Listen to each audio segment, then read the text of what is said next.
પ્રકાંડ અને જેના દ્વારા આપણે ભૌતિક અને આધ્યાત્મિક ઉન્નતિની આકાંક્ષાવાળા માણસો, સંસારમાં પડેલા માણસો, ડગલે ને પગલે આપત્તિ આવતી હોય તે સમયે એક અમોઘ કવચ બનીને આપણી સામે ઉભું રહે છે.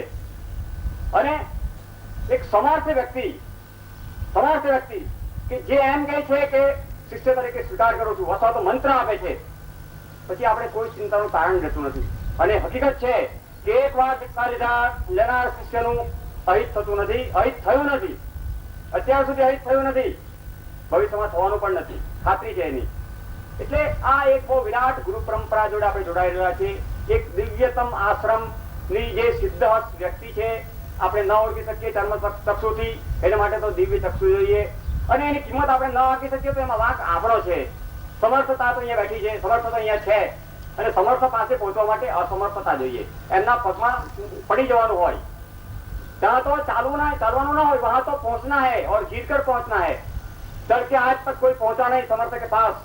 समर्थ के पास तो आंखों में अश्रु और देह में कंपन चाहिए. आंखों में अश्रु इसलिए कि हम अपनी आंख की गंदगी को धो डाले, पवित्र होकर दर्शन कर सके. और कंपन इसलिए अश्रद्धा नहीं है, लेकिन ये अपवित्र देह उन चरणों तक पहुंचने के लिए काबिल है भी या नहीं. ये तो अनंत कृपा है गुरुदेव की कि वो आह्वान कर रहे हैं, ये कह रहे हैं हमसे कि हम अबूध है, अज्ञान है, फिर हमको दंडोल है, टटोल रहे. આપણે જગાડી રહ્યા છે કે તમે હવે તો જાગો. અને આવું વ્યક્તિત્વ શંકાદારે પછી મેં તો કોઈ જોયું નથી, વાંચ્યું પણ નથી, ખબર નથી. દીક્ષા આપવા માટે પાછળ ફરનાર શિષ્યો ને ગુરુ દીક્ષા આપતો નથી, ચરણ સ્પર્શ કરવા દેતો નથી. ખબર નહીં કઈ એમની વિચારધારા છે. અહીંયા આગળ સમર્થ વ્યક્તિત્વ બેઠું છે, ચરણ સ્પર્શ કરવાની છૂટ છે, લઈ જાઓ તમારી જોડીમાં, તમારે જેટલું લઈ જાઓ એટલું લઈ જાઓ, તમારા તાકાત જોઈએ. આટલી સમર્થતા આટલું ગયા પછી પણ જો ન જાગનાર હોય તો એને કોણ જગાડી શકવાનું છે? જે માણસ છાણનો કીડો બનીને જીવવા માટે સર્જાયેલો હોય એને પુષ્પની સુગંધ કે સ્વર્ગનો આનંદ પ્રાપ્ત કોણ કરાવી શકવાનું છે? આ તો હૃદયની વેદના છે, વ્યથા છે. આપણા કરતા તો અનંતની વેદના વ્યથા એમની છે, પિતા છે, પરમ પિતા છે. અને પુત્રના દુઃખ માટે પિતાને દુઃખ થાય એટલું કોઈને દુઃખ ન થાય.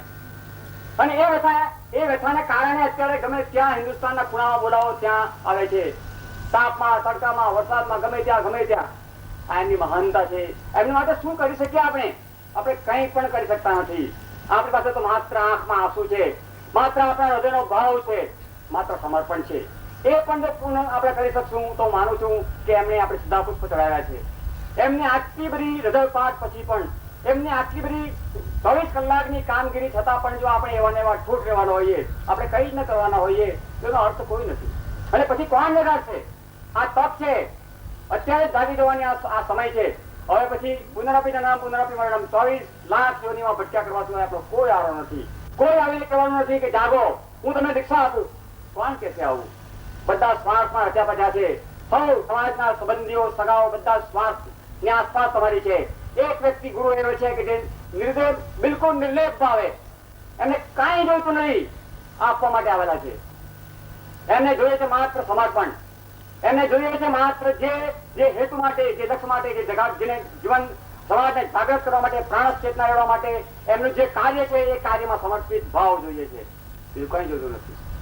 અને આજે એ અમૂલ્ય ક્ષણ આપણને પ્રાપ્ત થઈ છે. મારી આપ સૌને નમ્ર પ્રાર્થના છે, વિનંતી છે કે અહીંથી પ્રદાન થાય છે એનો ખુલ્લા હૃદય પૂર્ણ સમર્પણ ભાવથી સ્વીકાર કરો. આ અમૂલ્ય ઘડી, અમૂલ્ય અવસર જીવનમાં ભાગ્ય જ પ્રાપ્ત થાય છે. સપ્ત જન્મમાં પણ ભાગ્ય પ્રાપ્ત થાય એવો આ સમય છે. એ તમે એનો પૂરેપૂરો ઉપયોગ કરો. પૂજ્ય ગુરુદેવ કી જય.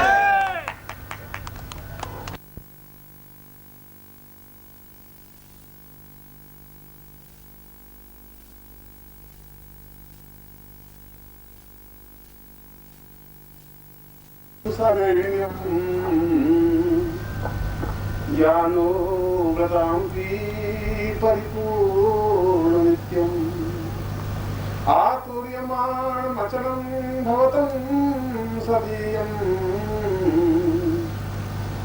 ब्रह्माण्डरूप जलधिं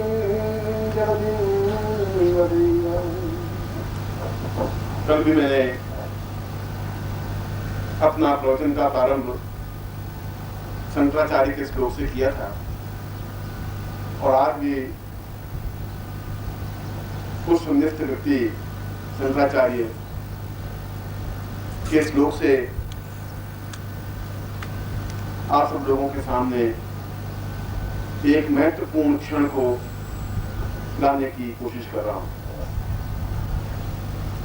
शंकराचार्य ने श्लोक में कई बातें स्पष्ट रूप से बताई हैं जो हमें समझनी चाहिए। इसलिए समझनी चाहिए कि उन्होंने जीवन का एक मापदंड रखा, एक जीवन का एक स्टैंडर्ड रखा, एक स्तर रखा। उन्होंने जीवन की एक परिभाषा दी, एक जीवन की चेतना दी। यूं तो हर व्यक्ति जीवन जीता है। कल मैंने अपने प्रवचन में कहा कि जीवन जीना कोई बहुत बड़ी उपलब्धि नहीं है तुम्हारी। तुम सांस ले रहे हो, ये कोई बहुत बड़ी महानता नहीं है तुम्हारी। तुम अपने घर में 2-3 बच्चे हैं और 5-7 लाख रुपए, ये कोई बहुत बड़ी महानता नहीं है तुम्हारी। ये जीवन की उच्चता है ही नहीं तुम्हारी। ऐसा तो करोड़ों व्यक्ति हैं जैसे तुम हो। जीवन की महानता इस बात में है कि तुम अपने जीवन को समझ सको, और नहीं समझ सके तो कोई तुम्हें समझाने के लिए कोई खड़ा नहीं है। किसी को इतनी अवसर भी नहीं है, किसी को इतना समय भी नहीं है कि तुम्हें समझाए एक एक को। कोई जरूरी नहीं है कि तुम्हें समझाए और तुम समझो।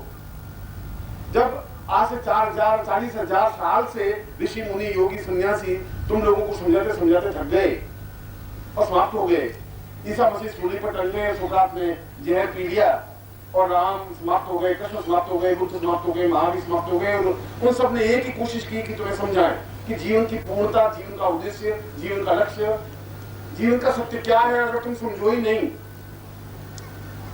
तो मैं तो एक बहुत छोटा सा आदमी अभी नहीं समझा सकता। मेरे आने के बाद में कोई पीढ़ियां होगी वो भी नहीं समझा सकेगी। और यदि समझ गए तो एक क्षण में आगे समझ जाएगा, फिर उसको कोई समय नहीं लगता।